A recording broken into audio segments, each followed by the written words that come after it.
Alors, vous voyez tous mon écran, c'est bon? C'est bon. Oui. Allez, super.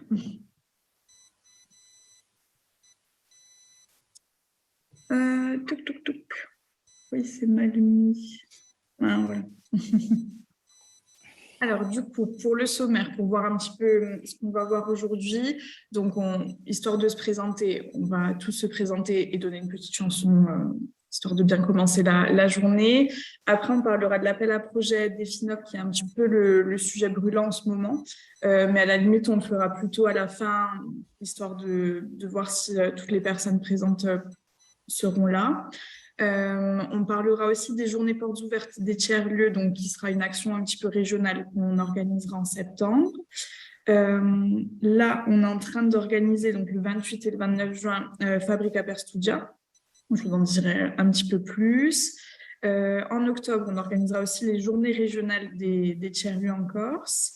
Et après, on a besoin un petit peu de vous pour voir vos besoins en termes de formation et vous expliquer un petit peu ce qu'est un budget participatif. Donc, nous, on a une ligne budget participatif sur le réseau et on voulait vous en parler parce que je pense que pas tout le monde est au courant. Pour un long moment aussi. Donc, si vous avez une idée de remplaçant. Vous avez mis chat, ton micro allumé. Hop, non, c'est bon. Et après, donc, il y a l'association InSite qui viendra donc avec son chargé de mission pour vous expliquer un petit peu l'association. Donc, InSite, c'est une association qui met en place des services civiques dans les territoires ruraux. Donc, voilà, je crois que des gens arrivent, c'est cool. Donc, voilà pour le sommaire d'aujourd'hui. Donc, on se dit voilà, qu'on passe 2 petites heures ensemble. Voilà. Donc, pour le petit temps de présentation, ce que je vous propose, c'est que chacun, à tour de rôle, vous preniez un peu la parole pour dire qui vous êtes, votre structure et donner une chanson, voilà, votre chanson préférée, votre chanson du moment, votre chanson du mois, qu'importe. Juste une petite chanson que vous nous dites. Parce que là, on est en train de faire la playlist du réseau d'Allo et du coup, toute contribution est toujours bonne à prendre. Voilà, donc je laisse la parole à qui veut. Oui. Bon, moi, je vais bien commencer. Donc, alors, moi, je suis donc Delphine Baouin, pour ceux qui ne me connaissent pas, et je suis facilitatrice de tiers-lieux et coordinatrice de consortium au Palazzo National. Donc, notre tiers-lieu, c'est un tiers-lieu numérique, pour ceux qui ne le connaissent pas, même si je pense que la majorité d'entre vous le connaissent. Donc, voilà, donc nous, on fait partie du pôle innovation et développement de l'université. Donc, on a un Fab Lab aussi universitaire. Donc, on accueille une majorité d'étudiants, même si nous, on est ouvert à tout public. On a quand même une majorité d'étudiants qui viennent de l'université. Voilà, on fait des formations. Il y a des gens qui peuvent venir utiliser donc, nos machines numériques. On a aussi quelques machines manuelles, même si la majorité des machines restent numériques. Voilà, après, je pense que la majorité d'entre vous connaissent encore une fois notre tiers-lieu. Et après, en termes de musique, moi, il y a une musique que j'écoute beaucoup pour le moment. C'est, désolée s'il y en a qui ne peuvent plus l'entendre, mais c'est Flowers de Miley Cyrus.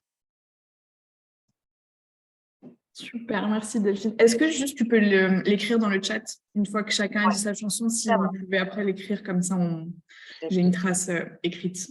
Merci Delphine. Alors, je prends la suite. Effectivement, je ne peux plus l'entendre. Donc, moi, Bégogne, je m'occupe notamment du futur tiers-lieu de Toga, donc, qui est porté par l'agglomération de Bastia. Donc, il y a un tiers-lieu qui va être surtout à destination des entrepreneurs et accompagnement à l'innovation.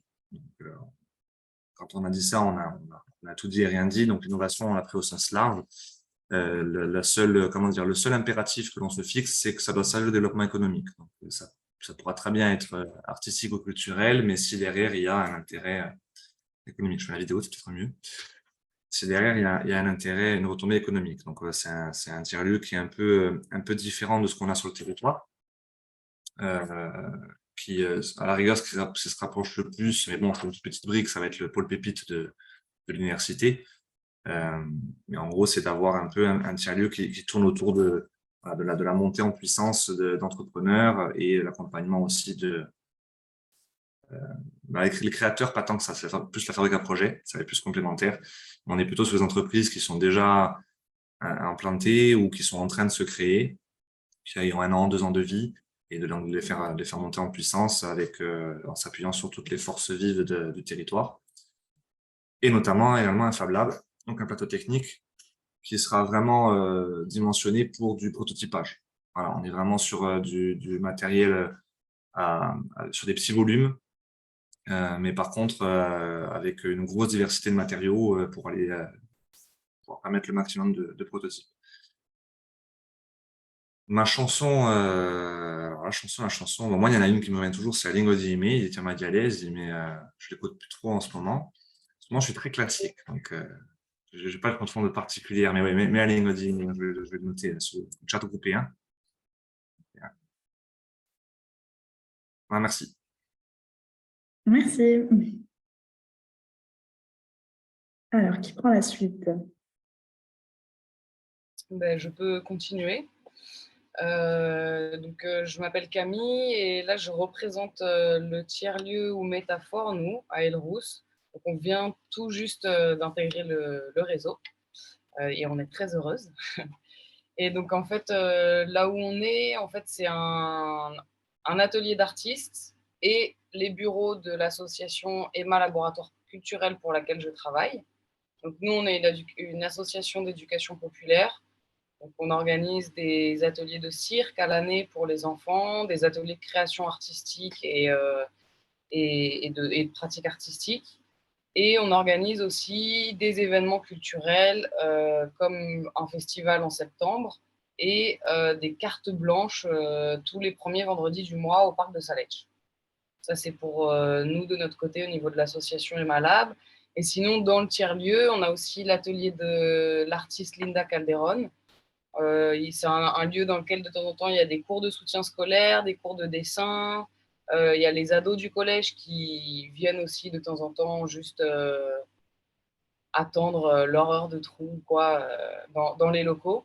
Et on a aussi l'artisane Cécile Bartolini qui fait des bijoux et donc qui a aussi son atelier de création de bijoux dans le local. C'est un petit local, mais en plein Île-Rousse. Donc voilà. Et là, on est vraiment hyper intéressé par justement essayer de rencontrer un peu les autres membres du réseau, savoir ce qui se fait, savoir ce que nous, on peut faire aussi en tant que tiers-lieu. Et voilà, et on a plein d'envies, plein d'idées. Donc voilà. Et pour la musique, en ce moment, j'écoute pas mal Chaloupé de Gaël Faye. Donc voilà, je vais l'écrire aussi. Et je crois que c'est tout. Super, merci Camille. Je veux bien continuer. José Nathalie, donc la FALEP. Nous sommes situés sur Bastia, le centre ancien. Donc, on gère un tiers-lieu, La Ponte, donc qui est ouvert depuis le mois de février. Donc, on a une convention d'occupation avec la mairie de Bastia. On y propose plusieurs ateliers à destination de tout public. On gère La Ponte en espace de vie sociale.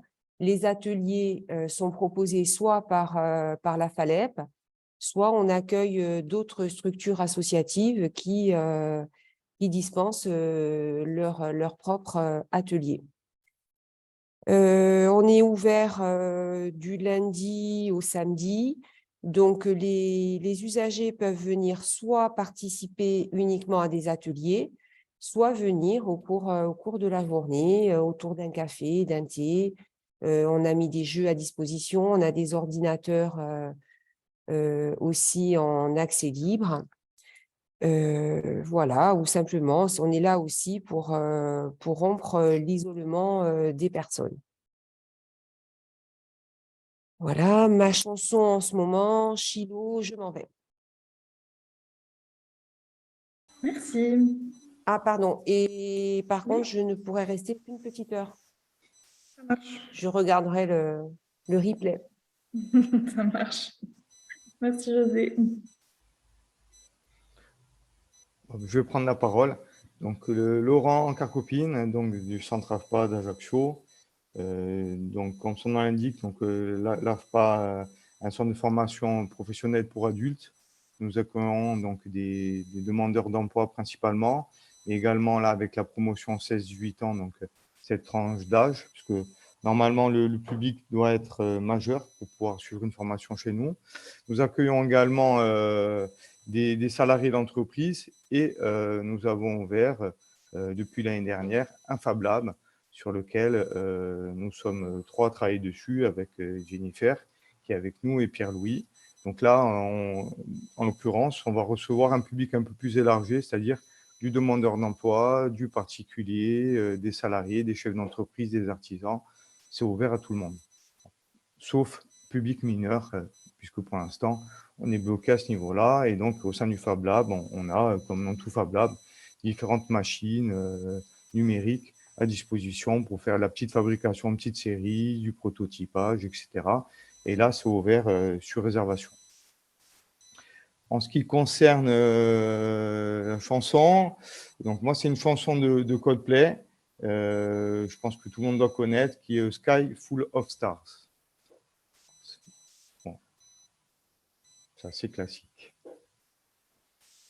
Merci. Si tu peux l'inscrire du coup dans le chat. Merci beaucoup. Du coup, je prends la parole juste après Laurent. Donc, moi, je suis Jennifer Selos. Donc, je travaille au centre AFPA Yolanda et j'ai en charge la gestion et le développement des espaces cowork, donc le cowork situé au rez-de-chaussée et le Fab Lab du premier étage. Et avec moi, il y a Pierre-Louis qui est alternant. Et bon, là, il est en production, donc vous ne le verrez pas. Et voilà, donc Laurent a bien expliqué tout ce qui concernait nos tiers-lieux. Et ma chanson, donc ça ne va pas plaire à tout le monde, mais moi, en ce moment, j'écoute du métal. Donc, mon groupe en ce moment, c'est Ghost, et la chanson, c'est Year Zero. Voilà. Mais ça Super. plaît, oui. Je te laisse également l'écrire sur le chat. Et du coup, pour ceux qui sont arrivés entre-temps, toutes ces chansons seront sur une playlist qu'on écoutera quand on se rencontre en vrai. Je veux bien prendre la suite, du coup. Ouais, Alexandra. Coucou, désolée pour le retard, enfin Pas pour de les souci. 4 minutes. Donc, du coup, moi, c'est Alexandra Mondolène, chargée de communication de l'association Solidaria. Et donc, nous, nos tiers-lieux, parce qu'on en a 3, on en a un situé à Francard, de Pounet, à Corba-Rimessa et à Calvi, donc la Télou.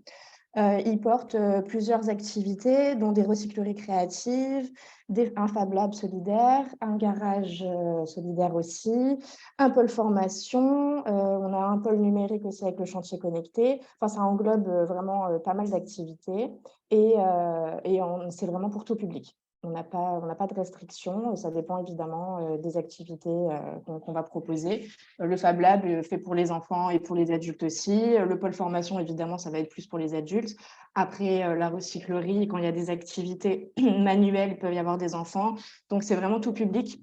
C'est vraiment un lieu entre le travail et la maison et entre l'école et la maison aussi, en fait. Un lieu de partage, un lieu de rencontre. On se considère vraiment tiers-lieu jusqu'au bout.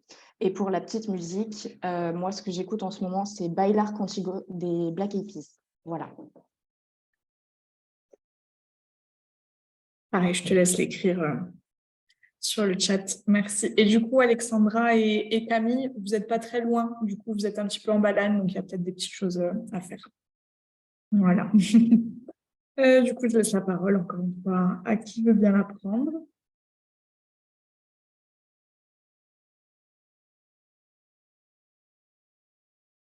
Je veux bien la prendre si vous m'entendez. Donc, Mathilde Bindler, je viens du monde du développement de l'entreprise, donc le monde de la création, de la transmission, reprise d'entreprise et beaucoup d'accompagnement aussi sur l'international, tout particulièrement d'ailleurs sur l'international. Donc, j'interviens en tant que formatrice également et facilitatrice dans différents tiers-lieux. Et j'ai un projet en ce moment on est en cours de création d'un tiers-lieu du côté de Podjol. Donc, c'est pour ceux qui ne connaissent pas, c'est vraiment au-dessus de Vico, dans des villages perdus complètement dans les hauteurs. La vocation de ce tiers-lieu, c'est vraiment de réaliser toute action qui permettrait de redynamiser nos villages, de créer de l'emploi et de donner des perspectives aux jeunes, aux moins jeunes, et bien sûr dans le respect de l'environnement et de l'inclusion du plus grand nombre. Voilà, et pour la chanson du jour, alors c'est le groupe The Verve et c'est Bittersweet Symphony que vous devez connaître.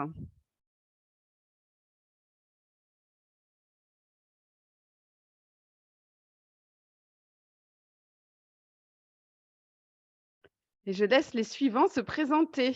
Merci Mathilde.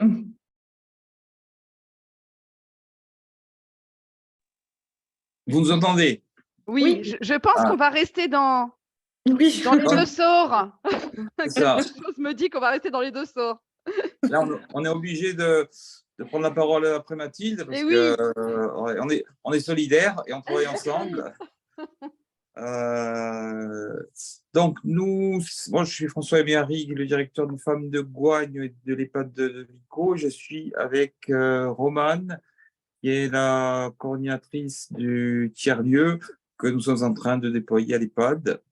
À savoir, on est actuellement en travaux, mais on a déjà commencé des activités. Donc, on est axé, bien entendu, quand on est dans un EHPAD, autour de la personne, tout ce qui concerne la personne âgée, replacer la personne âgée au cœur de la société, faire venir la société civile à l'EHPAD. Alors, en lien avec une ferme thérapeutique qui est aussi implantée à l'EHPAD et avec le foyer d'accueil médicalisé de Goigne, qui accueille des personnes adultes en situation de handicap. Donc, nous, on est sur plusieurs domaines.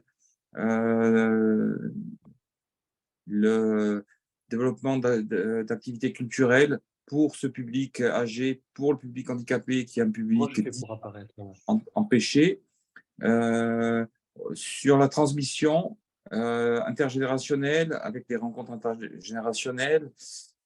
C'est un tiers-lieu qui a vocation à être ouvert à tout public, donc travailler avec des associations locales, leur permettre de venir, de profiter de l'espace du tiers-lieu, des installations. On a un projet de développer aussi des actions de formation et je pense qu'on en parlera plus tard puisqu'on attend la sortie d'appel à projet des FINOV. On est déjà en contact avec le Greta qui serait partant. Voilà, et on a un projet de création d'un espace de vie sociale avec la CAF. Et puis, le dernier aspect, c'est le développement des médecines douces, de bien-être et des thérapies non médicamenteuses pour les personnes, pour les résidentes de l'EHPAD et du FAM. Voilà, un petit peu. Après, la chanson, alors moi, je trouvais que l'idée je crois que c'est Kirigod à Lingua di Mei, c'est vrai que j'avais pas pensé, mais c'est vrai que c'est pas mal parce que ça nous parle beaucoup, justement, à Lingua di Mei, en EHPAD, avec des personnes âgées, donc beaucoup parlent corse, mais pour se différencier un petit peu, on va rester sur une chanson corse, de Cantao Popolo Gurt, L'odore di nostri mesi. Très, très bon choix également.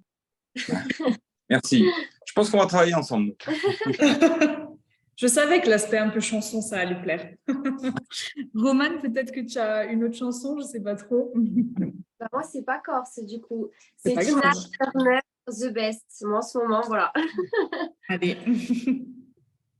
Elle vient de perdre son emploi. Ah mince, oh non, je retire. Super, merci. Alors, il reste Julia et Noël. Oui, je peux me présenter. Alors moi, je suis Julia, je suis la coordinatrice de l'Archipel. Pour ceux qui ne connaissent pas, du coup, c'est un tiers-lieu sur Bastia, mais aussi sur Calvi, Porto Vecchio et Ajaccio. Donc nous, l'Archipel, on a pour vocation d'accueillir des jeunes, des apprentis, des demandeurs d'emploi, des personnes en reconversion. pour leur proposer donc de la formation, mais également un lieu d'accueil, de formation, d'aide à la création d'entreprises. Et donc, je dirais que notre point principal se trouve sur Bastia, où on a 1400 mètres carrés de bureaux et d'espaces d'accueil, avec notamment un jardin pédagogique et aromatique ouvert à tous. On a également donc le couvent qui a été transformé en bureau, et on a l'espace de coworking La Chapelle, également sur notre tiers-lieu. Voilà pour la présentation. Et pour la musique, alors ça n'engage que moi, je n'ai pas engagé le tiers-lieu là-dedans, mais je dirais Stand By Me de Benny King. Je vais le noter. Merci Julia. Oui, après, vous vous engagez pas vos tiers-lieux, hein, c'est vraiment côté perso. Hein. Oui, voilà. De toute manière, après, dans la playlist, ça sera un petit peu confidentiel. Donc, d'accord, ça marche. Merci Julia. Et si je dis pas de bêtises, il nous reste que Noël, donc qui arrive un petit peu en cours de route. Donc, je pense que tu as un petit peu compris le principe. Petite présentation de ton tiers-lieu, futur tiers-lieu, et une petite chanson du moment. Voilà, je te laisse la parole.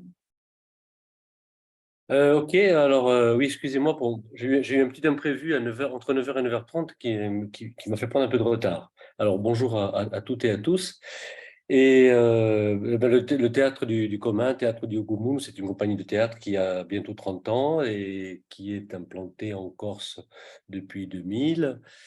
Et voilà, qui a une grosse activité en ville, dans le rural, avec beaucoup de projets de création, de recherche, d'enseignement. Donc, voilà, je crois que voilà. Et on a aussi un rayonnement national puisqu'on travaille à peu près dans toutes les régions françaises, et également on travaille aussi régulièrement à l'étranger. Voilà, mais en tout cas, notre travail sur le terrain depuis 2000 en Corse est un bilan extrêmement important, et nous avons encore beaucoup de projections et de perspectives pour les années à venir. Alors, ensuite, qu'est-ce qu'il faut que je dise une fois que j'ai présenté Une chanson du moment, ta chanson préférée. Une chanson que j'aime bien? Ouais. C'est ça? Une chanson qui pourrait dire quelque chose du théâtre du commun? Du théâtre du commun ou de toi, peu importe. L'Internationale. De qui? Pardon? C'est-à-dire, c'est le titre de la chanson? Oui, oui. Et c'est qui chante? Il y a plein de versions possibles. Ah, ok. Les partisans.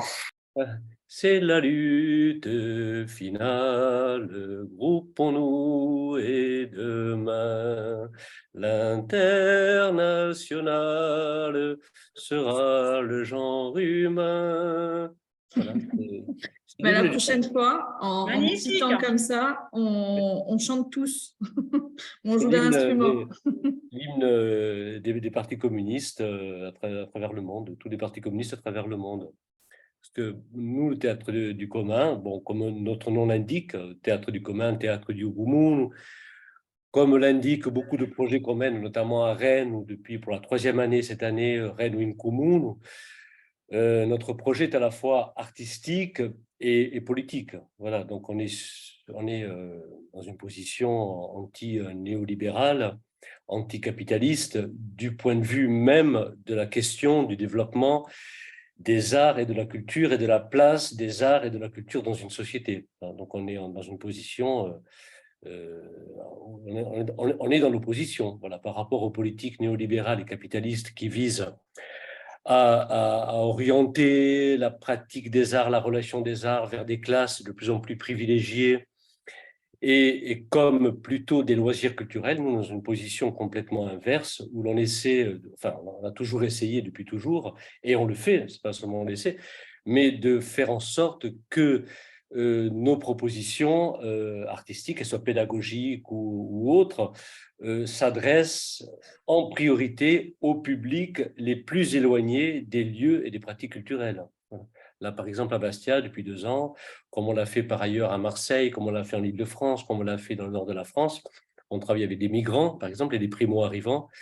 Et tout en continuant à travailler dans des réseaux de diffusion et de production, je dirais, conventionnels, on fait également un gros travail auprès des publics qui sont éloignés des lieux de culture et des pratiques culturelles.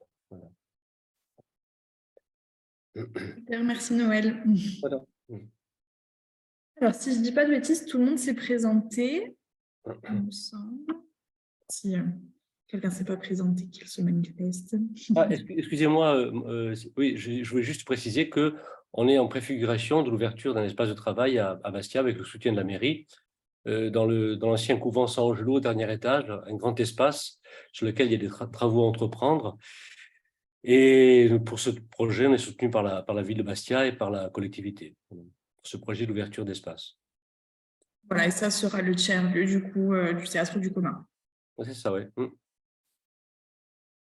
Ben, merci à tous. Alors, si vous voulez, on enchaîne. Hop. Voilà, donc sur l'appel à projet de défi 9, qui est un petit peu, comme je le disais avant, le sujet brûlant. Pour ceux qui étaient présents à au dernier temps d'échange collectif, on en avait un petit peu parlé avec de grands flous, parce qu'en fait, c'est un appel à projet qui est lancé au niveau national et qui doit être ensuite régionalisé en fonction des besoins du territoire. Donc à l'époque où on s'était vu en avril, on ne savait toujours pas si c'était la région qui portait l'appel à projet ou l'État.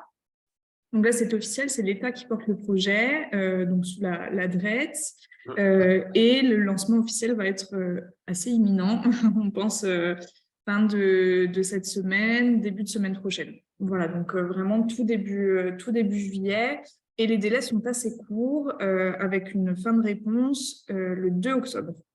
Voilà, donc c'est assez court, mais l'enveloppe est assez importante.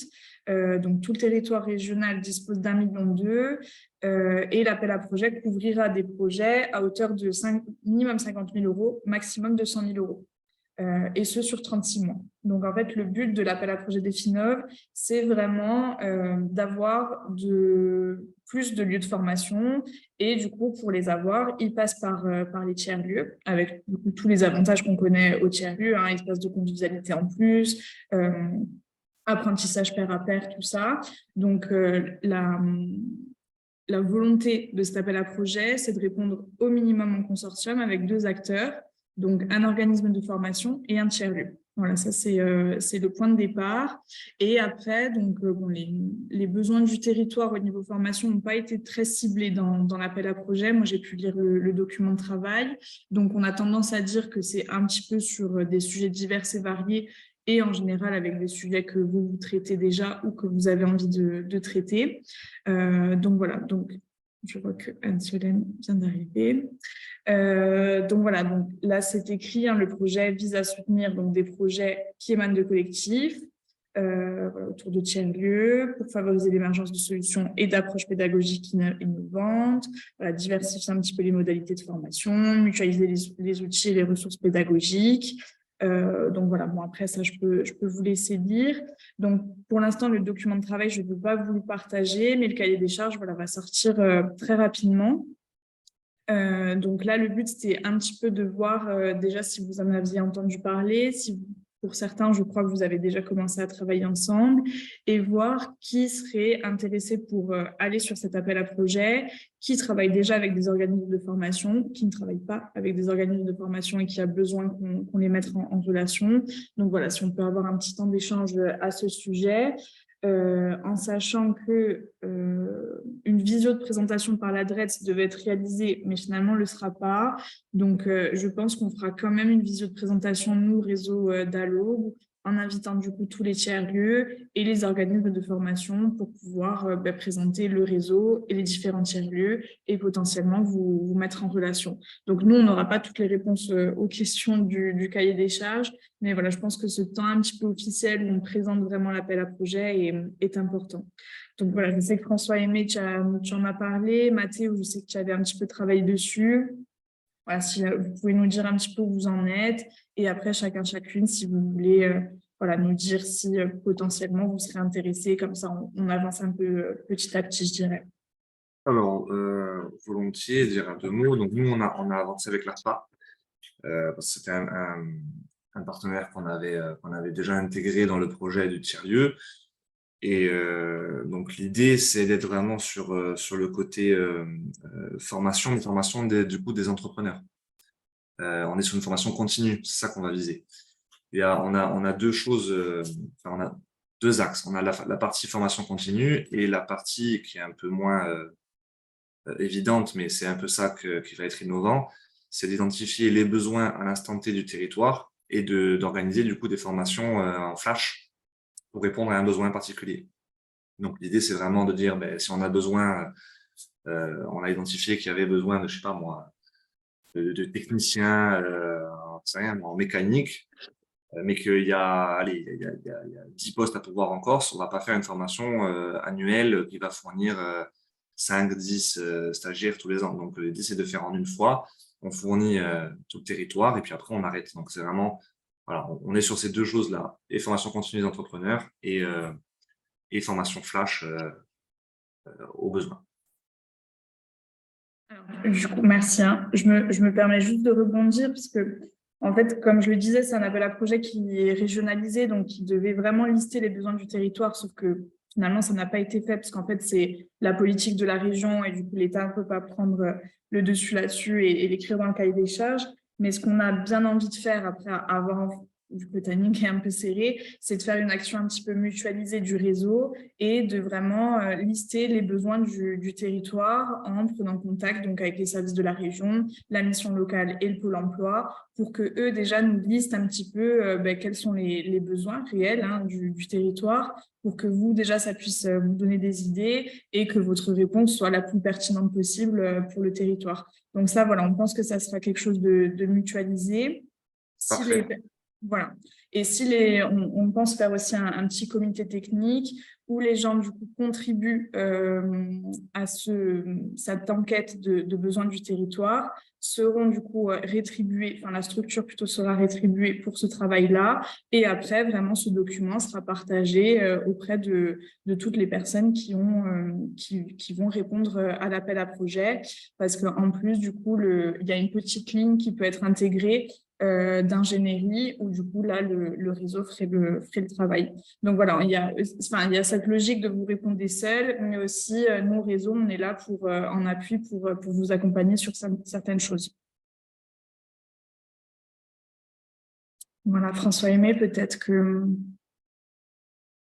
j'aimerais dire un mot. Oui, alors nous, nos problématiques en fait de formation, on est dans un territoire rural reculé, donc c'est vraiment permettre à des personnes de ce territoire d'avoir accès à des formations. Alors c'est soit de la formation continue pour des professionnels des établissements, donc de EHPAD, de foyers d'accueil médicalisés, mais aussi de l'ADMR, c'est les deux plus gros employeurs sur le secteur. Avec des perspectives de montée en compétences, la formation d'aide-soignante, par exemple en assistante de soins en gérontologie, puisqu'on a des projets de développement pour des personnes atteintes de troubles neurodégénératifs. Ensuite, et aussi sur les recommandations de bonnes pratiques professionnelles pour ces personnes qui interviennent auprès de publics fragiles. Ensuite, un autre axe qui est avancé par le GRETA, donc avec qui normalement on devrait répondre à cet appel à projet pour les demandeurs d'emploi du secteur. En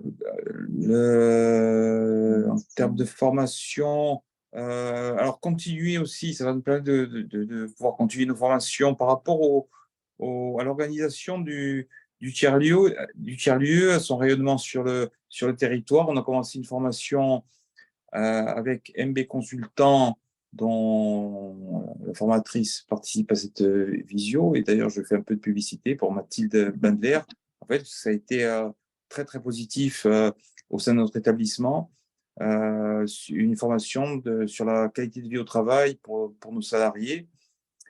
Et je constate que depuis qu'elle a fait la formation, on a 0 arrêt maladie à l'EHPAD, ce qui est un peu exceptionnel.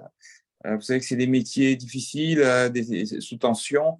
Et c'est vrai que comment améliorer la qualité de vie au travail par la création d'un tiers-lieu, pour nous, a été très, très bénéfique et a permis aux salariés de s'approprier le projet, de se familiariser et d'avoir des idées, des initiatives pour de savoir comment vont-ils participer aux activités du tiers-lieu. Voilà, donc on devrait répondre à cet appel à projet. Alors, je vois que c'est des projets qui dépassent une logique d'équipement, mais évidemment, il va falloir penser équipement et investissement pour nous, dans notre tiers-lieu, pour avoir les outils nécessaires de manière à organiser ces formations. Et je pense particulièrement là à un tableau blanc interactif, parce qu'on a fait faire des devis, c'est très onéreux et on ne pourra pas l'assumer, nous. Donc, je pense qu'on va pouvoir là, quand même demander un minimum d'équipement pour pouvoir aménager notre espace de formation. Oui, oui, ça sur le cahier des charges, c'est bien écrit que le financement d'un plateau technique peut être du coup intégré dans les besoins financiers. Voilà. Et après, oui, on se dit que voilà, si le besoin financier est aussi à hauteur de 200 000 €, ça peut financer peut-être pas un ETP entier, mais peut-être un demi-ETP. Voilà, je sais qu'il y a souvent des besoins de RH dans les tiers-lieux, donc ça peut être intéressant. Et oui, du coup, le Greta, vous en avez déjà discuté avec eux, hein, c'est ça? Alors, on a discuté avec eux, il n'était pas vraiment… j'ai eu le responsable, bon, lui, il n'était pas trop au courant, en fait. Hein. J'en ai parlé aussi avec la collectivité de Corse, mais c'est bon, c'est le service d'autonomie qui n'était pas au courant non plus, que cet appel à projet devait sortir. Donc, c'est vrai que ça n'a pas été… bon, il n'est pas encore sorti, il ne va pas tarder à sortir. Jusqu'à présent, il n'y a pas eu beaucoup de communication autour de cet appel à projet. Donc, bon, j'espère que ça va se faire. Mais sur le principe, avec le Greta, on est d'accord. Et un autre aspect de formation, c'est aussi par rapport sur la langue corse, puisque le Greta aussi propose ce type de formation. Et c'est vrai que nous, que ce soit en interne, des établissements, des salariés, mais aussi en externe sur les territoires, il y a une demande croissante de personnes qui voudraient pouvoir participer à une formation, un apprentissage de la langue corse. Et après, donc j'ai dit qu'à minima, le consortium devait être composé d'un tiers-lieu et d'un organisme de formation. Mais après, là, par exemple, pour ce projet, tu peux avoir le Greta, MB Consultant et aussi d'autres partenaires que tu as dans ton tiers-lieu ou que tu aimerais développer. Hein. Donc ça, après, vous n'êtes pas fermé. Et juste petite précision, parce que je sais qu'il y a certains tiers-lieux qui sont aussi OF, je pense à Julia, à Mathilde aussi. Là, vous ne pouvez pas vous positionner en tant que OF et tiers-lieu. Donc, si vous vous positionnez en tant que tiers-lieu, vous devez trouver un organisme de formation et inversement. Voilà, pour la petite précision. Après, oui, je sais pas si certains m'avaient entendu parler, si là, en fonction de ce que vous avez un petit peu lu et des idées de chacun, vous pensez vous positionner, vous aimeriez bien. Voilà, je vous laisse peut-être un petit peu la parole. Nous, le Palat, je pense qu'on peut totalement s'intégrer à cet appel à projet-là. D'autant plus que là, on est en train de voir si on peut justement devenir un organisme de formation. Parce que nous, donc, pour rappel, on fait des formations sur les machines. Donc, c'est vraiment spécifique au tiers-lieu. Donc, on aura un nouveau formateur d'ici juillet qui, lui, justement, sera en capacité de former les personnes qui le souhaitent sur toutes les machines numériques du Fab Lab. Et donc, suite à ces formations-là, d'habitude, on donne simplement une petite fiche de formation, mais c'est uniquement valable au sein du Fab Lab ici. Et justement, on est en train de réfléchir justement sur la transformation justement de ces petites fiches non officielles en fiches officielles et pour créer justement des certificats de formation une fois qu'on est formé sur une ou plusieurs machines en fonction du nombre de formations. Donc voilà, c'est en réflexion, mais dans quelques mois, on sera peut-être un organisme de formation. Mais quoi qu'il en soit, je vous tiens au courant. Et même si ce n'est pas le cas, nous, je pense qu'on peut quand même s'intégrer à cet appel à projet-là, étant donné qu'on réalise plusieurs formations ici dans notre structure.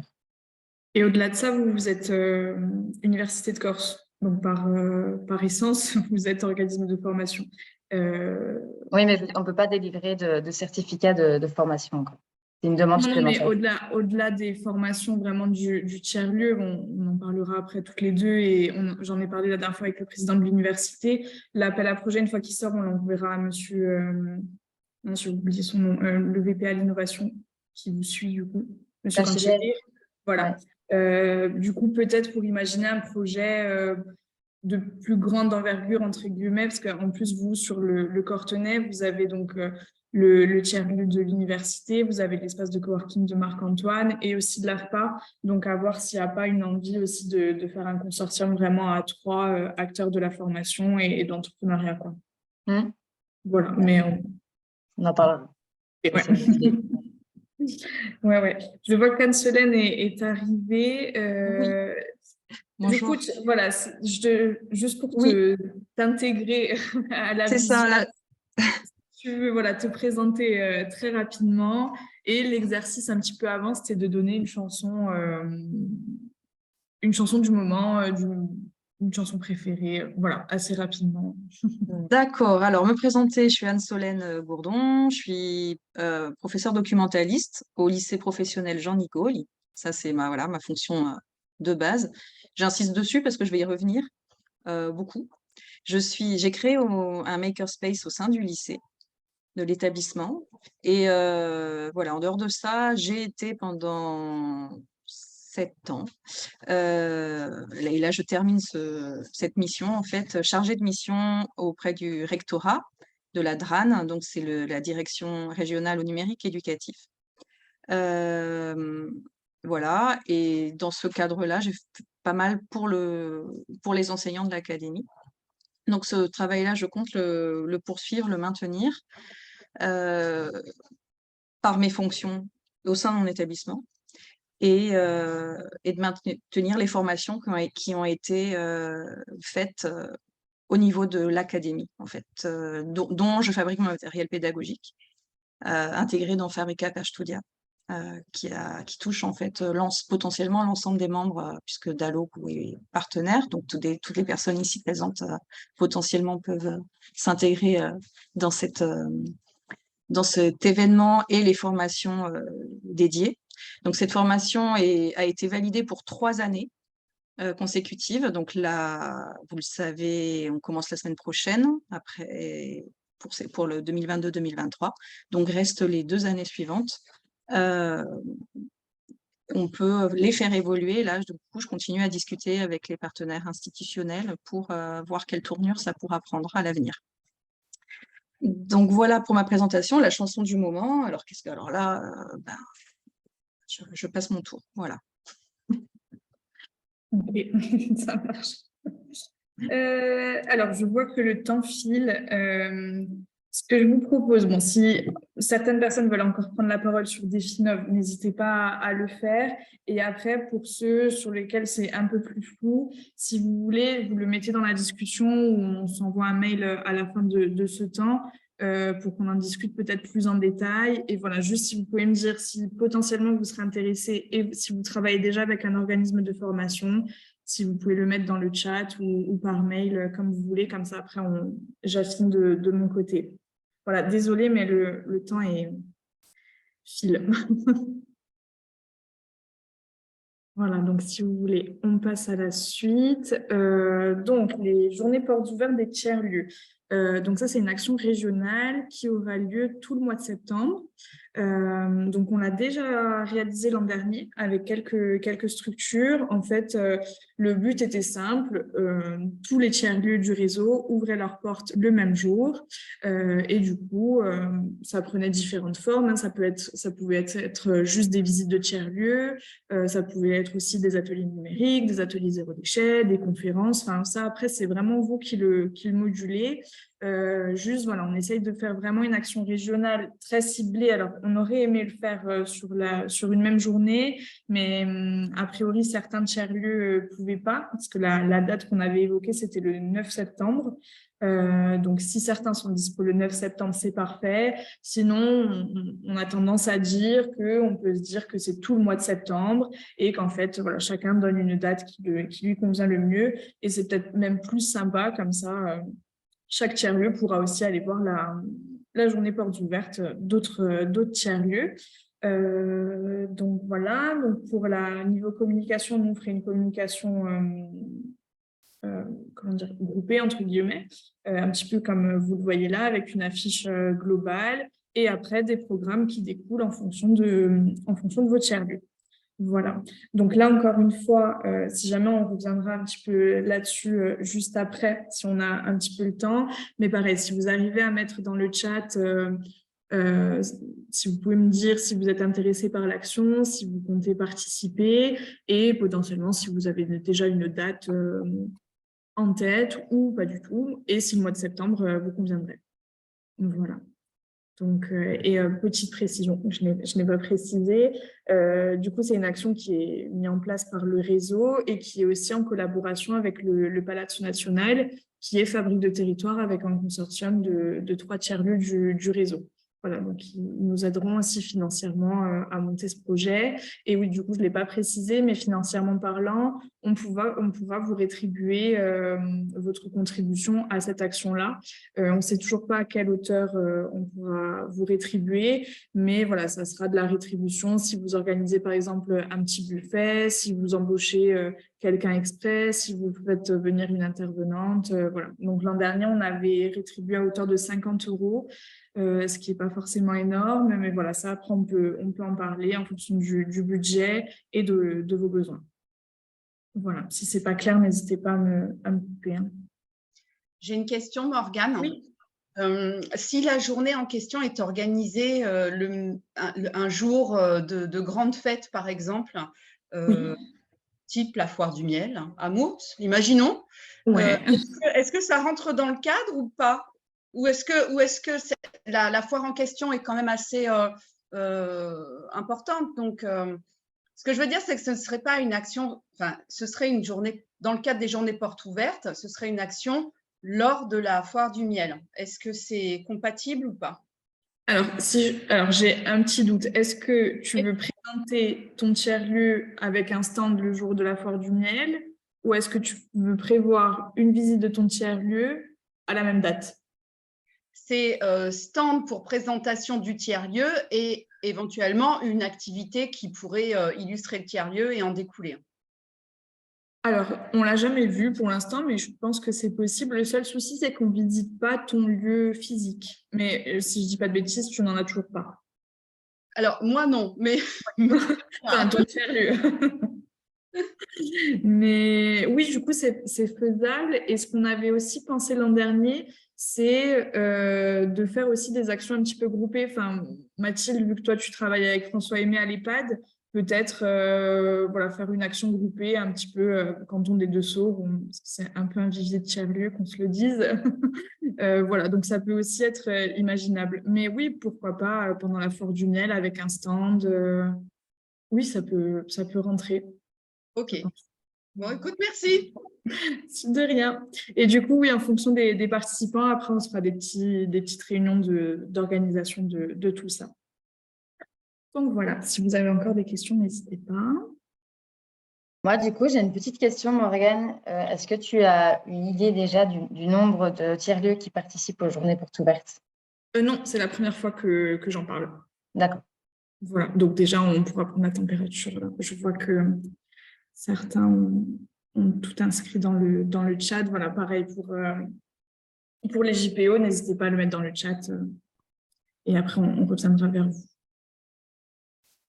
Voilà, donc pour ça. Donc ensuite, Anne-Solène en a parlé juste avant, donc l'édition Fabrica per Studia qui aura lieu le 28 et le 29 juin.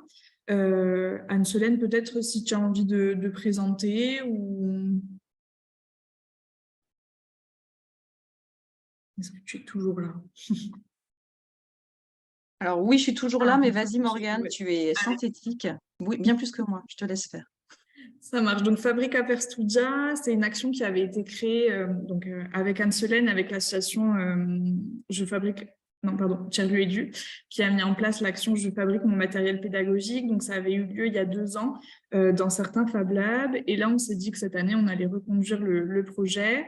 Donc, l'idée, c'est vraiment d'axer 2 journées sur la création d'outils pédagogiques grâce au numérique. Donc, une première journée est organisée à Bastia, au coworking de la Chapelle, donc avec Julia qui est avec nous aujourd'hui. Donc, ça sera l'après-midi. Et le but, c'est de présenter des initiatives inspirantes dans ce thème. Donc, vous voyez sur la programmation, il y a pas mal d'acteurs qui vont présenter leur action. Et après, le vrai temps fort de Fabrica per Studia, c'est vraiment la création du Fab Lab éphémère et de la formation.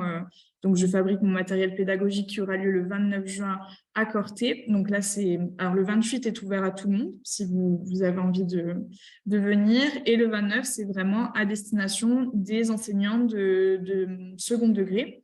Donc, ils passent la journée avec nous et tous les Fab Labs du réseau sont représentés du coup et amènent certains outils numériques. Et le but, c'est de se dire, bon, ben voilà, un enseignant vient le matin, a un projet de support pédagogique. Et ben, du coup, il va pouvoir réfléchir, conceptualiser la chose, le dessiner et le produire grâce aux outils numériques. Donc voilà, donc ça c'est la prochaine action du réseau. Donc si vous avez envie de vous joindre à nous, c'est bien volontiers pour le 28. Voilà, là aussi je vous laisse mettre dans le chat si vous pensez venir. Et concernant juste cette action, la première journée, le 28, c'est vraiment porte ouverte, donc c'est tout public. On va peut-être, il y a les communiqués de presse qui sont partis, mais là, du coup, je vais peut-être insister sur la communication au sein du réseau via les réseaux sociaux. Il y a un tweet qui va partir aujourd'hui en ce qui me concerne. Après, les uns et les autres, je sais que certains sont sur Instagram, d'autres sur Facebook. Donc, peut-être que Morgane, je te laisse en parler de cet aspect communication pour inscription et communication. Nous, on a justement fait une publication sur notre réseau, donc sur Facebook. Donc, si vous avez juste envie de partager, déjà, c'est déjà super. Après, voilà, j'ai bien conscience que ce n'est pas les thématiques de chacun, donc ça serait un peu bizarre de communiquer dessus. Mais voilà, si vous le sentez, c'est bien volontiers. Et si, pareil, vous avez des gens qui seraient intéressés par l'action et qui sont peut-être pas très loin de Bastia et Corté, vous pouvez aussi diffuser bien volontiers. J'ai juste une petite remarque, c'est pour la journée du 28 juin, c'est pas jeudi, c'est mercredi. Oui, je sais, on a modifié la fiche, mais là, je ne l'ai pas modifiée. Ouais, merci. C'est vrai qu'on a la tête dans le guidon, on ne se rend pas forcément compte. Ouais, on s'en est rendu compte une fois publié, mais maintenant, elle est modifiée. Oui, c'est toujours comme ça. Oui, on a les détails comme ça. Merci Delphine. Voilà, donc on peut passer à la suite, il est déjà 11 heures. Donc ça, c'est vraiment un temps fort où on aimerait que chacun... j'admets des gens. Que chacun prenne partie vraiment à cette action. Donc, ça sera les journées régionales des tiers-lieux. Donc, je vous invite déjà à le noter sur votre agenda. Ça sera le 25 et le 26 octobre. Pour le lieu, pour l'instant, on est encore en réflexion, mais a priori, ça sera en centre Corse et pas dans un tiers-lieu. On aimerait être un petit peu coupé de cet environnement un petit peu de travail. Là, vous avez un petit peu le programme. Donc, c'est vraiment quelque chose où on aura moment vraiment dédié au réseau, moment de travail et moment convivial, parce qu'en fait, on se rend compte qu'on se connaît professionnellement parlant, mais personnellement pas forcément. Et c'est aussi ça qui fait avancer le réseau. Donc voilà, le 25, a priori, coécriture du manifeste avec tout ce qui est valeur du réseau, valeur des tiers-lieux. Un petit atelier frise chronologique, surtout pour déterminer tous ensemble la feuille de route pour 2024. Ensuite, ont été proposés des petits ateliers de commun numérique, donc des petites battles de makers ou des choses comme ça, mais ça, après, on pourra modifier. Un moment convivial, donc apéritif et repas, et certainement petits concerts. Et après, le 26, donc une petite partie définition du processus d'admission du réseau et vraiment le temps fort, l'assemblée générale de l'année du réseau. Et après, on pensait aussi avoir voilà, des petits cours de yoga, peut-être des petits ateliers de théâtre d'improvisation. En fait, le but, c'est de co-construire vraiment ce programme. Donc, on a déjà réfléchi avec certains tiers-lieux, mais le but, c'est que chacun puisse proposer ses idées, puisse proposer ses compétences et puisse organiser avec nous vraiment de l'action. Voilà, donc là, par exemple, pour la partie lieu, on s'est un petit peu délimité chacun. Donc, je crois que Delphine, du coup, doit prendre contact avec un hôtel. Moi, je dois prendre contact avec un autre hôtel. Une autre personne doit prendre contact avec un tiers-lieu. Enfin, voilà, en fait, on se répartit un petit peu les tâches en fonction des envies et des compétences de chacun. Donc, déjà, si vous avez des idées, si le programme vous tente, n'hésitez pas toujours à nous le dire dans le chat. Voilà. Donc ça, voilà. À noter sur les agendas 25 et 26 et les événements du réseau. Voilà, donc après, niveau formation, en fait, nous, c'est vraiment une de nos missions hein, de cette montée en compétences un petit peu collective des tiers-lieux. Et on doit organiser 3 formations durant l'année. Donc, on en a déjà organisé une en mai qui portait sur la mesure d'impact social sur le territoire, plus précisément. Et là, on a encore 2 formations à caler d'ici décembre. Donc, je voulais voir avec vous, parce que je pense que j'ai ciblé certaines formations, mais vous êtes un petit peu les mieux placés pour voir, pour nous dire un petit peu vos besoins de formation. Donc, on a pris contact avec la coopérative des tiers-lieux, qui est un autre réseau régional, qui a mis en place une action certifiante de plusieurs mois, qui est assez chère, qui s'appelle Piloter un tiers-lieu. Donc, on s'est dit que ce n'était pas idéal de le mettre en place sur le territoire régional, mais qu'on pouvait prendre un petit peu des thématiques de formation et qu'eux pouvaient venir sur 1 à 2 journées, du coup, vraiment ici, ou en hybride, un peu de présentiel, un peu de visio, sur toutes ces thématiques-là. Voilà, donc peut-être que je vous laisse un petit moment pour les lire. Et pareil, si vous pouvez me mettre dans le chat 1 à 2 idéalement, 2 besoins de formation que vous voyez pour votre tiers-lieu, ça serait parfait. Voilà, je vous laisse lire et l'inscrire sur le chat. On se prend 5 petites minutes pour ça.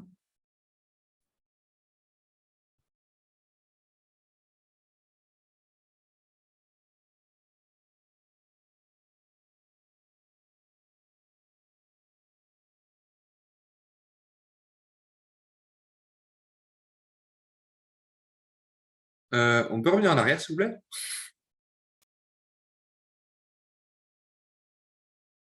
Pardon.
J'ai aussi obligé de préciser, si vous avez aussi d'autres besoins qui ne sont pas dans cette liste, n'hésitez pas à le faire aussi. Hein.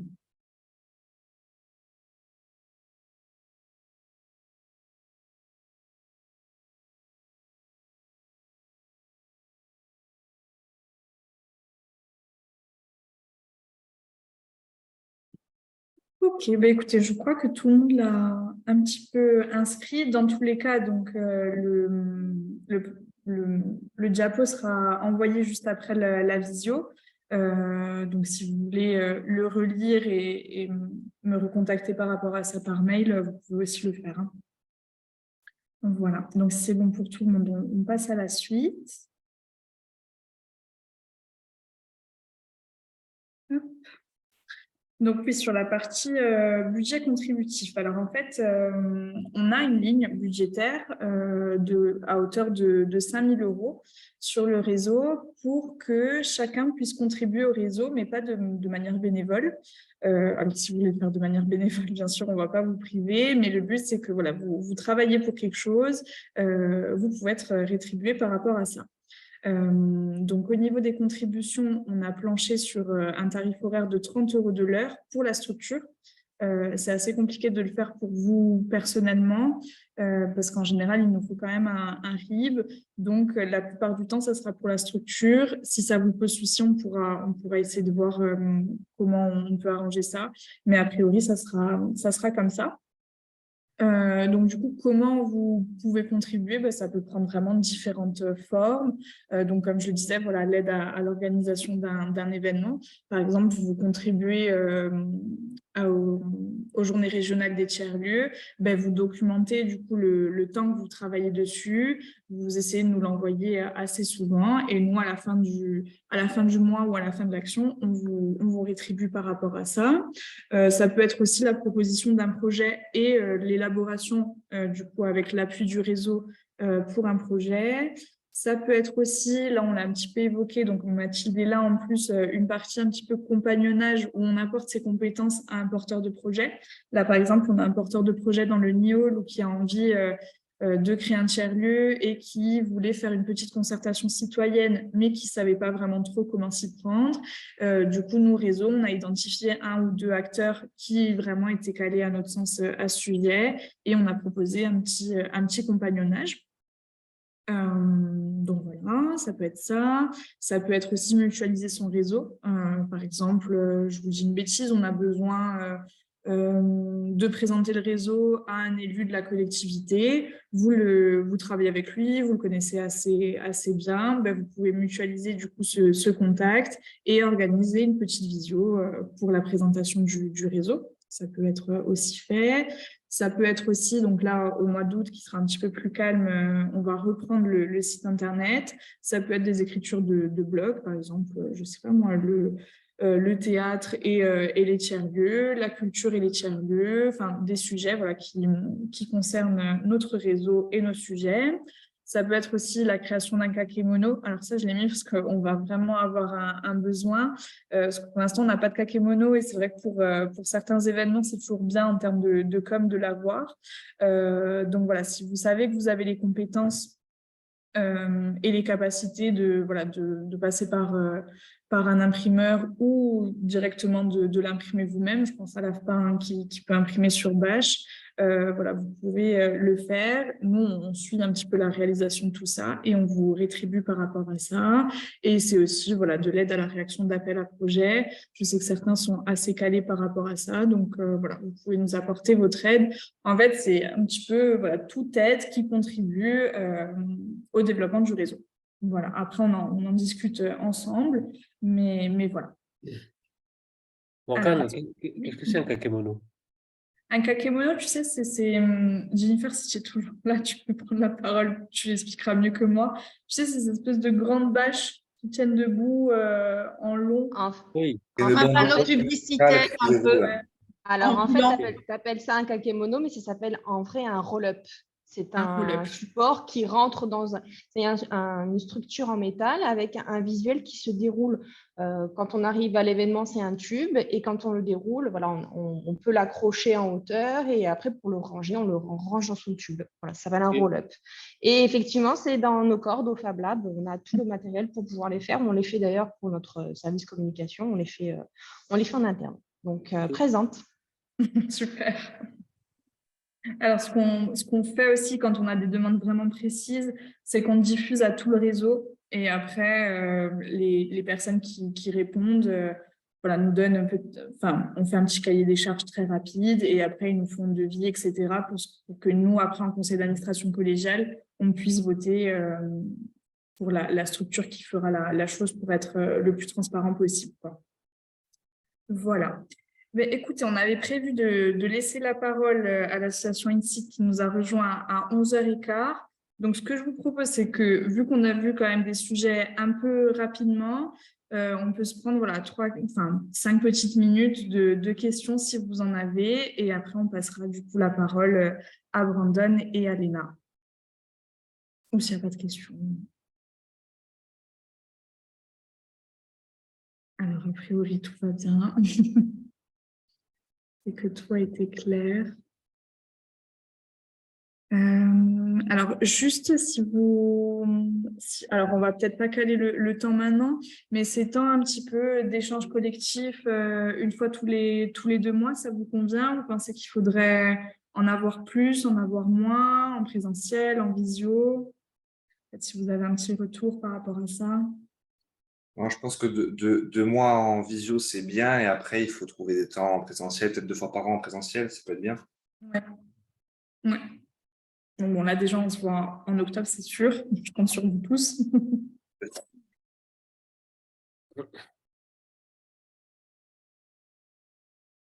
Après, ce qu'on va faire aussi, parce que vu que vous ne connaissez pas tous, c'est qu'on va faire une petite base de données avec les contacts de chacun. Donc, voilà, là, si vous sentez que vous avez des petites choses à faire avec une personne présente pendant la visio, n'hésitez pas à me le dire. Moi, après, je vous mets en relation sans souci. Hein. Et concernant l'événement au mois d'octobre, il y a aussi Bastia Ville Digital dans cette période-là. C'est le 21, oui. Est-ce que du coup le réseau d'Allo intervient en tant que réseau avec Emao ou c'est des Fab Labs séparément qui ont pris contact? Enfin voilà, je pose la question concernant les suites à donner éventuellement l'an prochain sur Je fabrique mon matériel pédagogique, cette action-là, puisqu'il avait été question de faire éventuellement une restitution dans ce cadre-là. Donc c'est très pour caler et pour envisager peut-être une action globale, mais je voudrais pas que ça fasse doublon ou choisir un moment du coup où on puisse effectivement pas, puisqu'on sera mobilisé sur ces portes ouvertes. Voilà, je voudrais poser la question. Alors, du coup, les portes ouvertes auront lieu le mois de septembre et Bastia, je sais plus le terme exact. Bastia Ville Digital, ça a lieu... Digital, c'est le 21 normalement, 21 octobre. D'accord. Bon. Donc, a priori, c'est la semaine. Ouais. Okay. Ouais. Et juste, alors ça, pour l'instant, on n'a pas eu de réunion, mais quand on s'est croisé avec les MAO, on a dit que justement, maintenant que le réseau était là, peut-être faire une action avec tous les Fab Labs du réseau et organiser peut-être un temps un peu collectif. Parce que là, pour ceux qui ne sont pas au courant, pour cette action-là, en fait, chaque Fab Lab venait avec ses outils numériques et proposait des petits ateliers. Mais du coup, on s'est dit que ça serait bien peut-être de penser un peu une œuvre collaborative qui serait créée avec le même système des Fab Labs qui viennent avec leurs outils numériques. Mais après, on fait vraiment une œuvre collective, plus ce temps de restitution de Fabrica Persudia, oui. Voilà. Ok, je note dans mon calepin pour la prochaine réunion. Ça marche. Et après, j'aimerais bien passer aussi la parole à Noël, peut-être 5 petites minutes par rapport au mail que tu m'as fait et à vos 2 représentations théâtrales que tu aimerais peut-être dessiner sur le territoire, si tu veux le présenter. Oui, alors nous, le Théâtre du Commun, pour le 80e anniversaire de la libération de la Corse, on remonte 2 de nos spectacles qu'on avait créés en 2013 et en 2015. Le premier spectacle, c'est Vie de Jean Nicoli. C'est un spectacle qu'on avait créé, que j'ai écrit en 2013 et qui est publié aux éditions Albiane.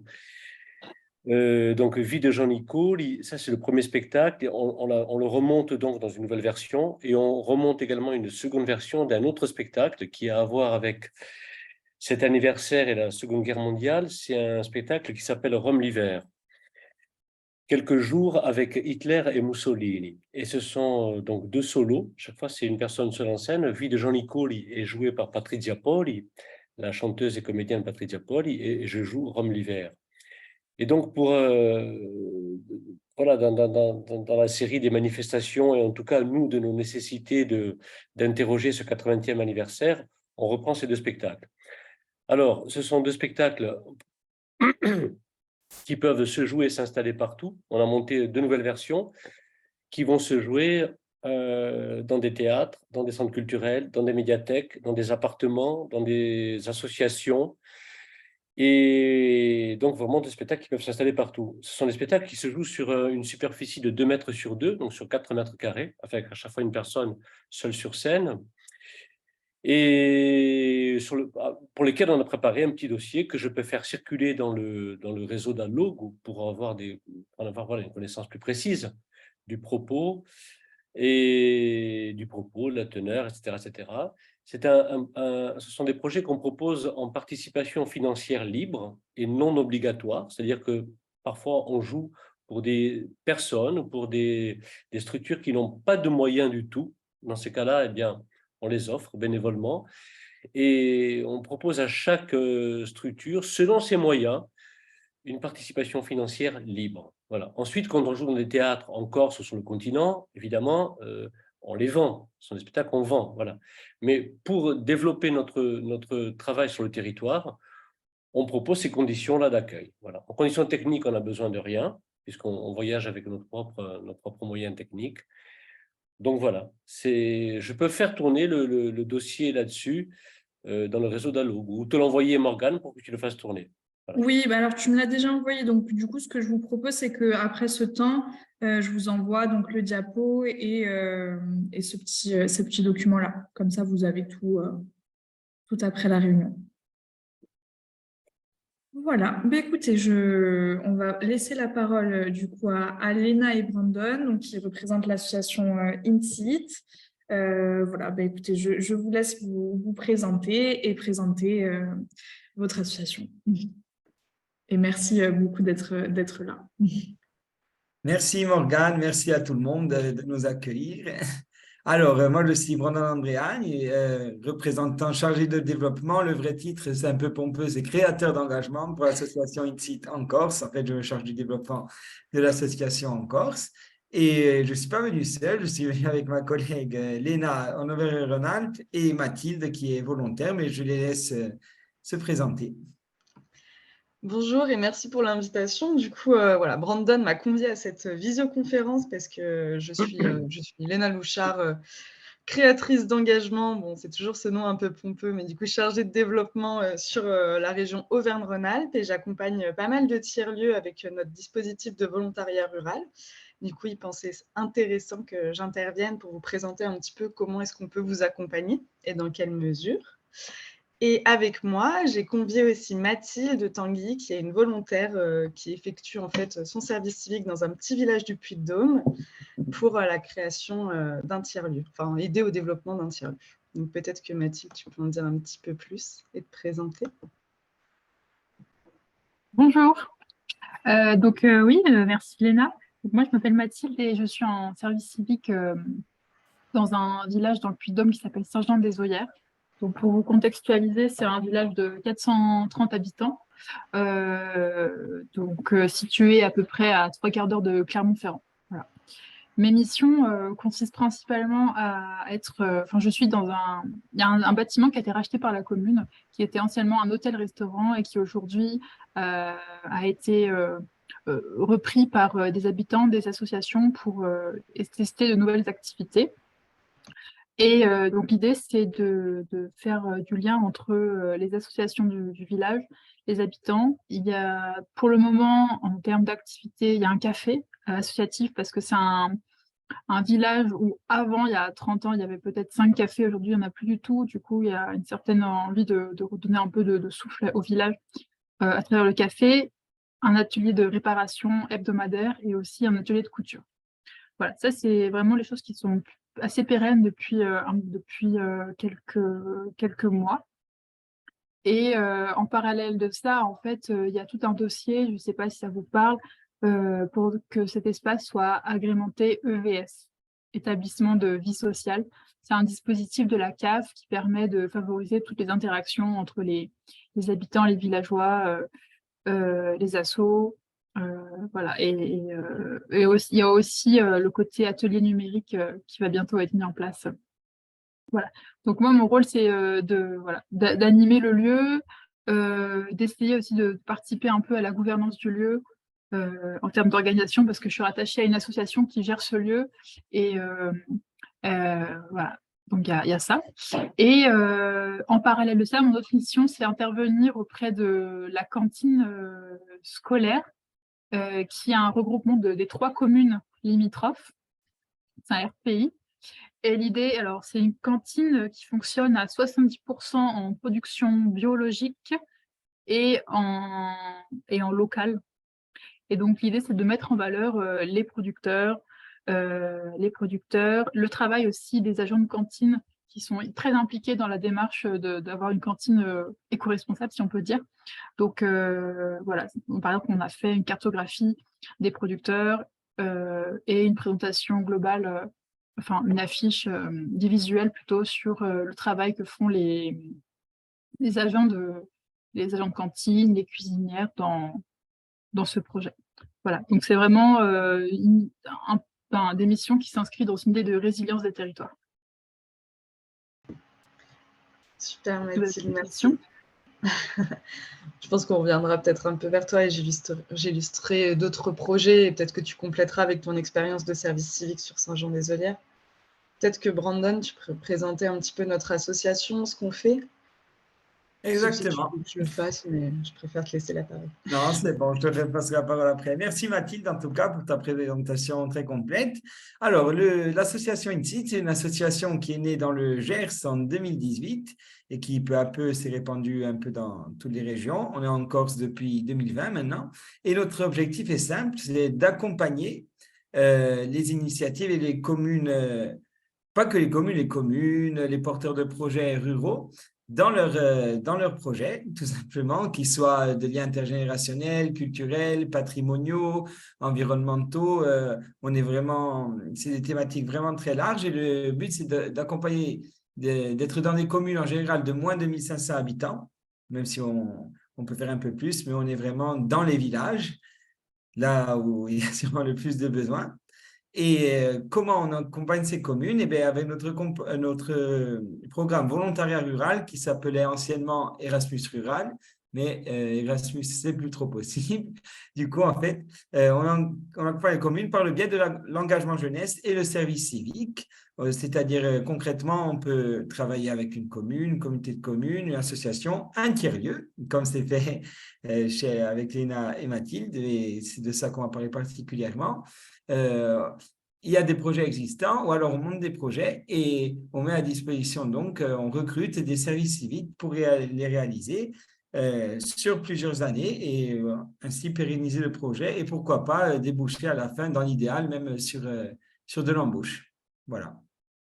Et si vous avez des idées pour vos tiers-lieux, si vous pensez qu'on peut faire quelque chose ensemble, ça serait avec plaisir, je vous laisserai mes contacts et je vais laisser la parole à… Déjà, est-ce que vous avez des questions sur ça? Et sinon, je laisse la parole à Léna pour voir un peu plus concrètement comment on travaille avec des tiers-lieux actuellement.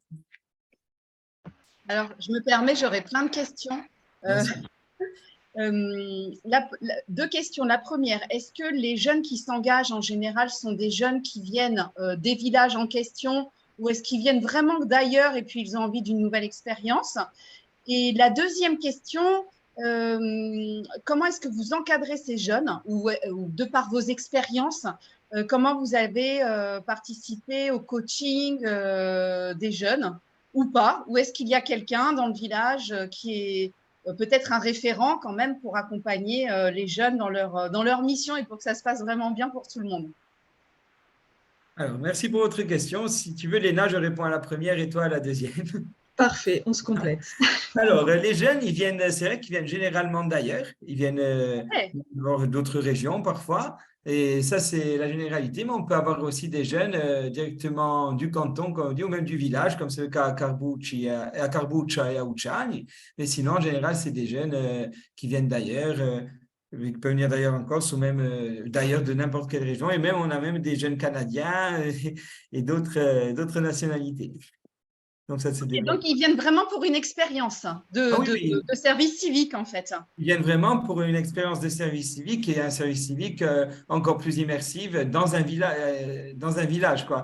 C'est pas seulement un service civique qu'on peut faire en ville, dans un organisme. Non, on est vraiment pendant 6 mois plongé, on devient habitant du village pendant 6 mois, on côtoie tout le monde et c'est ça la beauté et la particularité de l'expérience aussi. Et en général, il faut dire que les jeunes, quand ils viennent d'ailleurs, qui ne sont pas du village, ils sont logés gratuitement quand c'est possible par la commune. Voilà. D'accord. Bon, On merci a cette pour la première modalité. question. On a cette modalité qui est un peu particulière, c'est-à-dire qu'on veut permettre à des jeunes en fait, de bouger, d'être mobiles sur les territoires. Du coup, on demande aux organismes d'accueil de les héberger gratuitement, mais en contrepartie, ça permet aussi un échange culturel. Hein. Même un jeune qui vit en Corse, dans la Corse du Nord, Corse du Sud, et qui lui permettre en fait, de vivre dans un petit village rural permet aussi cette mixité et de découvrir un territoire peut-être qu'il connaît, mais de découvrir vraiment en tant qu'habitant du village. Et sur la deuxième question, du coup, nous, avec INSIT, on a vraiment pour vocation à accompagner les porteurs de projets. Donc, même lors de la création de la fiche mission, on se base vraiment sur vos propres besoins. C'est-à-dire qu'on n'a aucune fiche mission type. On peut vous donner des idées, on peut vous aiguiller, enfin, en tout cas, vous aider sur la co-création de cette fiche mission. Mais le but est vraiment de vous baser sur vos besoins. Et ensuite, sur l'accompagnement, nous, on se rend minimum 1 fois par mois sur les territoires pour accompagner les volontaires. On est aussi bien présent si jamais vous avez des soucis, on peut être là aussi en tant que médiateur avec le jeune, avec les acteurs, on va dire, qui gravitent autour du projet. Et le but, c'est qu'en fait, on fonctionne en co-tutorat, c'est-à-dire qu'on a des personnes ressources sur le village qui va accompagner en tout cas le volontaire au quotidien dans sa mission. Et nous, on va être là aussi en support. On s'occupe aussi avec vous du projet d'avenir. C'est majoritairement nous qui le faisons, mais on aime bien aussi vous impliquer dans ce projet pour aider le jeune justement à l'orienter vers des structures locales, etc. Et voilà, le but, c'est que ce soit vraiment un co-tutorat. Et on est là aussi si jamais il y a des besoins de formation, aussi bien pour les référents que les volontaires. Donc, on ne va pas juste vous mettre un jeune sur un territoire et vous dire débrouillez-vous. On essaye quand même d'être bien présent pour vous accompagner dans cette démarche. Et c'est ça qui est aussi intéressant avec l'intermédiation. Et plutôt que prendre son agrément propre, après, nous, l'objectif est aussi de vous donner les clés pour que vous puissiez être autonome sur cette prise d'agrément, mais ça peut venir bien après. Voilà, je ne sais pas s'il y a d'autres questions, Voilà. si j'ai bien répondu à cette question. Tu as très bien répondu. Si vous voulez, je peux vous faire un petit focus sur les tiers-lieux. Ça vous convient? Donc, j'accompagne maintenant, je suis à 3 tiers-lieux. Bien sûr, tiers-lieux englobe beaucoup de choses. Il y a même des structures que j'accompagne qui ne se revendiquent pas tiers-lieux, mais espace d'initiative ou des choses comme ça, parce qu'ils sont toujours en quête un petit peu de comprendre un petit peu cet univers avant de rentrer dedans. Mais ce qui est assez intéressant, c'est qu'on peut arriver aussi bien en amont, c'est-à-dire lors de la création d'un tiers-lieu, où des jeunes peuvent venir sur le territoire pour faire, par exemple, un recueil des besoins des habitants des villages, aller à la rencontre de ces gens, savoir un petit peu ce qu'ils veulent, s'ils veulent, bien sûr, investir ce lieu, comment, quelles sont les modalités d'investissement. On peut aussi... dans ce cadre-là, il y a aussi des volontaires. Par exemple, j'accompagne un petit village en Ardèche qui ont créé des semaines tests ou des mois tests. C'est ce qui s'était passé aussi à Saint-Jean-des-Olières, où pendant 1 mois, ils vont mobiliser des gens à co-créer avec eux des animations. Et le but, c'est qu'en fait, ça soit vraiment les habitants du village qui portent ces activités pour qu'ensuite, après leur départ, ça continue et qu'en tout cas, ça se pérennise dans le temps. Donc, on a vraiment cette notion-là et je trouve que c'est hyper intéressant et hyper important dans la question des tiers-lieux. C'est qu'en fait, pour nous, avec INSIT, c'est important que les projets ne deviennent pas dépendants des jeunes en service civique. Donc, dans chaque mission, nous, on essaye aussi de montrer et de dire aux jeunes qu'il faut co-porter en fait, les projets qu'ils portent eux-mêmes avec les habitants du village ou avec les acteurs qui gravitent autour de ces lieux pour qu'ensuite, après leur départ, ces projets continuent. Donc voilà, sur un autre village, on organisait des chantiers participatifs dans ce lieu pour mobiliser les habitants en amont avant l'ouverture du lieu. Donc c'était de la peinture, réparation ou création d'objets pour le lieu, aménagement d'une bibliothèque. Il y avait aussi, là c'était même aller plus loin, c'est-à-dire que les artisans devaient mener, en tout cas avec les habitants, des chantiers chaux-chanvre, je crois. et un autre dont j'ai oublié le terme. Mais en tout cas, voilà, il y avait un ébéniste aussi qui venait pour soutenir un peu cette démarche. Donc, il y avait aussi ce côté formation des habitants.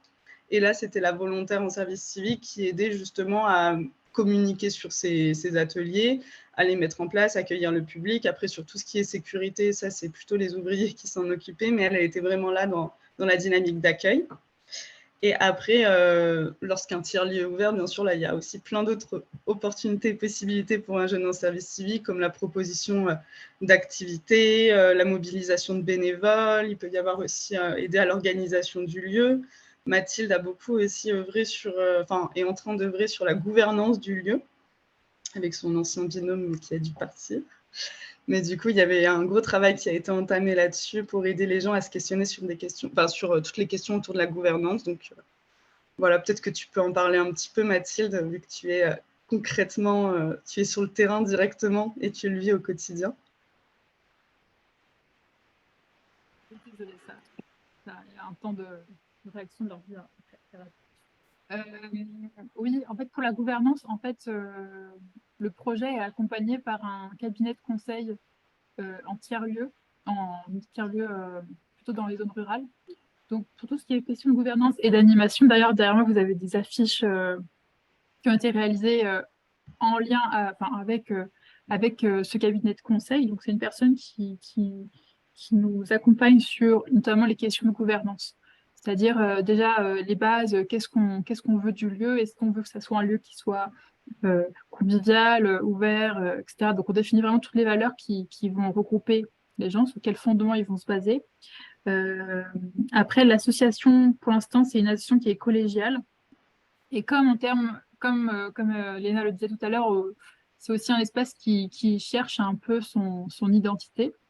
Il y a un diagnostic territorial qui est en train d'être réalisé, qui est fait en lien avec ce cabinet de conseil, ce qui permet de défricher davantage le terrain auprès des associations du village, mais aussi autour des communes limitrophes, puisqu'elles aussi seront invitées à participer à ce projet. C'est un espace qui est ouvert à la population des gens du village, mais aussi des communes alentours. Voilà, donc c'est un travail qui est un peu sur du moyen long terme. Enfin, je pense qu'il y a au moins 4 mois de diagnostic à réaliser. Et du coup, la question exactement, je ne sais plus dans quel sens elle a été formulée.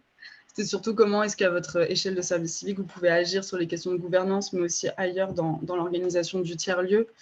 Parce que vous avez aussi beaucoup travaillé sur la programmation de ce tiers-lieu, réussir aussi à canaliser en tout cas les envies, les écrire, juste faire un planning d'animation. Donc, il y a eu beaucoup de choses qui ont été faites et qui ont permis en fait de structurer et d'aider à la structuration du lieu. Et en fait, l'autre enjeu de ça, c'est qu'effectivement, comme je disais tout à l'heure, il y a un café, il y a un hyper-café, un atelier de réparation et une culture. Ça fonctionne avec des bénévoles, donc des habitants qui s'impliquent. Et la question principale, c'est que oui, on peut faire quand on interroge tout le monde, on peut faire plein d'activités différentes, parce que tout le monde a des envies. Mais après, c'est en termes d'animation et d'assurer une certaine régularité dans le temps. Là, c'est plus compliqué, parce que les couture, ça, il faut savoir coudre. Enfin, voilà, il y a plein de choses comme ça qu'il faut savoir faire. Et en tant que service civique, on ne peut pas non plus animer tous les ateliers. Et il faut aussi, surtout, que ça réponde à un besoin de la population, parce que parfois, ça peut répondre juste à une niche de personnes et ce n'est pas forcément l'objectif du projet. Donc, c'est un équilibre assez délicat et on en a pas mal discuté, justement.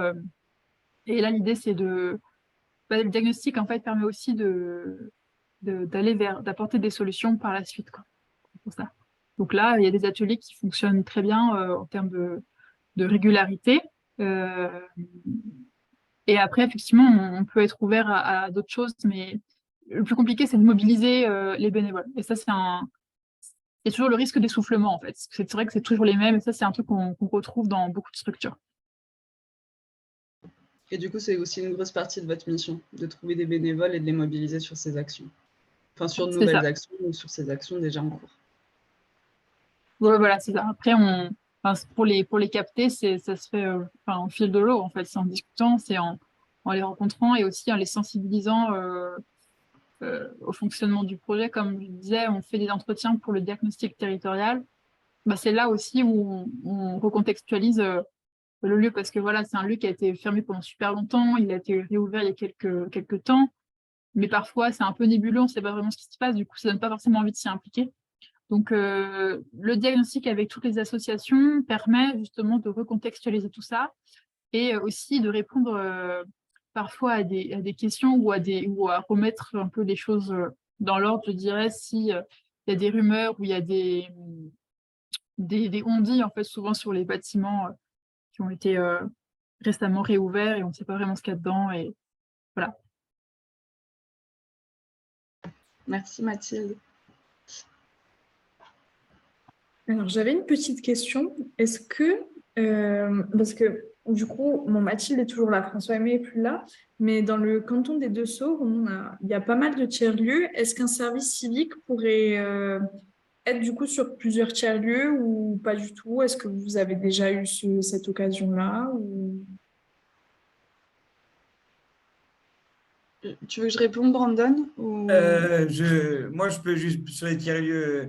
Je n'ai pas encore eu d'expérience de tiers-lieux, c'est pour ça qu'on vous présente InSite aujourd'hui. Mais en tout cas, on a eu souvent des jeunes qui travaillaient sur plusieurs villages voisins, quoi. Ça a été le cas à Bizinchi, Campile, Castello e Bustino, Petreto, Mogacroce et tout. Donc, je pense que c'est possible si ça reste géographiquement proche et pas trop, ça prenne pas trop. Mais je pense que c'est possible, Léna. Je ne sais pas si ça a déjà été fait avec des tiers-lieux.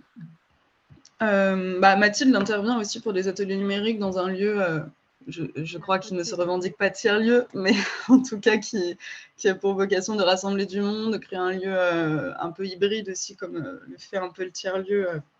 Donc ça fonctionne et c'est dans un petit village qui est juste à côté de Saint-Jean-des-Olières.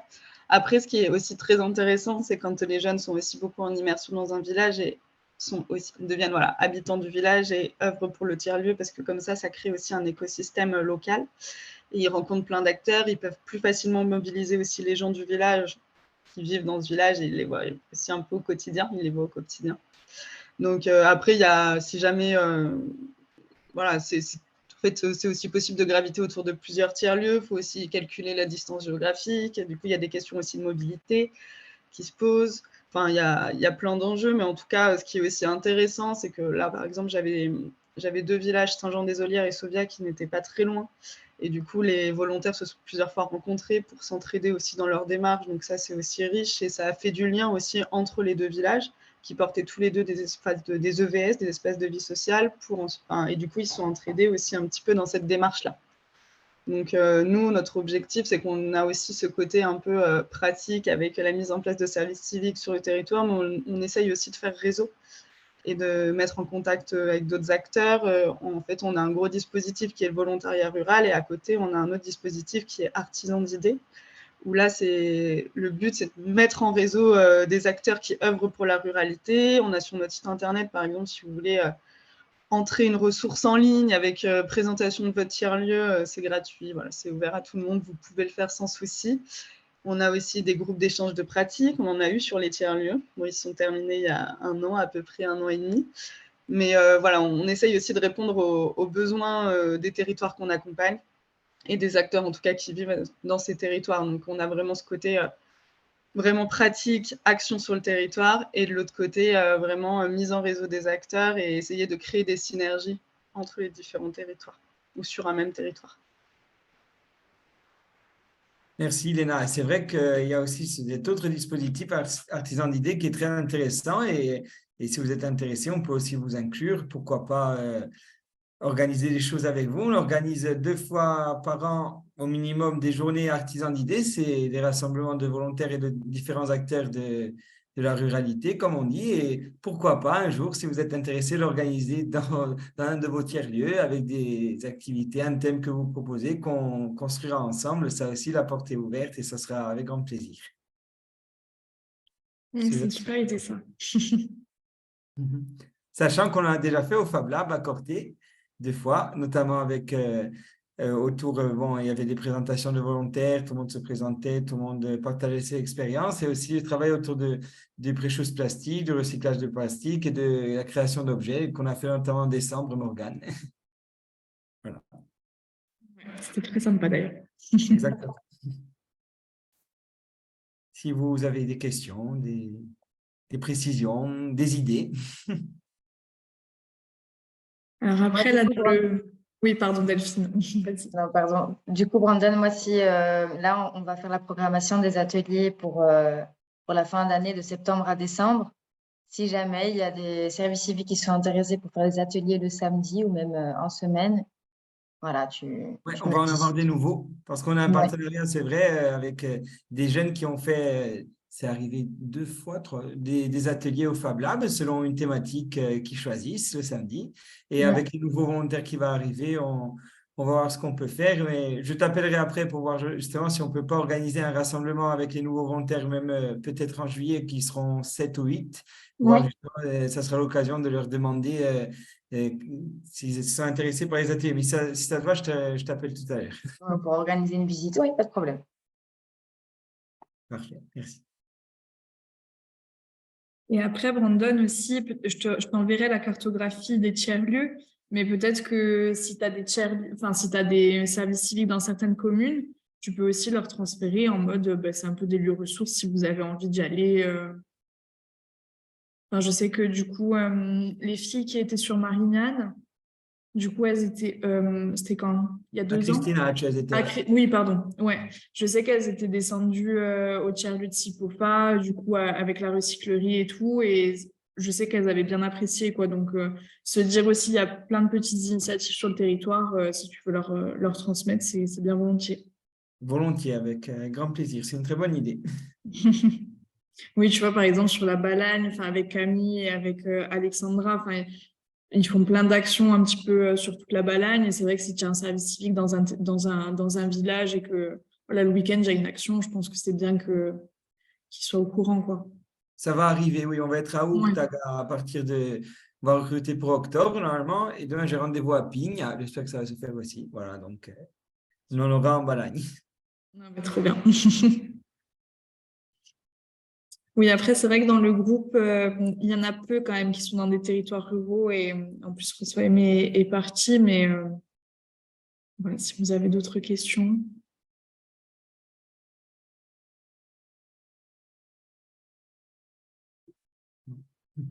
Écoute, a priori, non. C'est qu'on a bien expliqué. Bravo, Léna et Mathilde. Exactement. Et après, toujours même principe, hein, après ce temps, je vous ferai donc un petit mail et j'inclurai, Brandon a mis le lien d'Insit sur le chat, mais après, je pourrais aussi vous envoyer son contact et peut-être le contact de Léna et de Mathilde si vous en avez besoin. Parfait. Merci Voilà. beaucoup, Morgane. Merci tout le monde. Avec plaisir. Merci à vous d'avoir pris le temps de nous présenter vos actions. Merci beaucoup. Voilà. Mais écoutez, c'est peut-être le temps de se laisser avec un petit quart d'heure d'avance. Voilà, on a tous à faire, je pense. Voilà. Écoutez, merci. On se revoit pour ceux qui seront là le 28 juin à Bastia et sinon sur d'autres événements. Merci, bonne fin de journée. Merci beaucoup, bonne journée tout le monde. Bonne journée. Au revoir. Bonne journée, au revoir.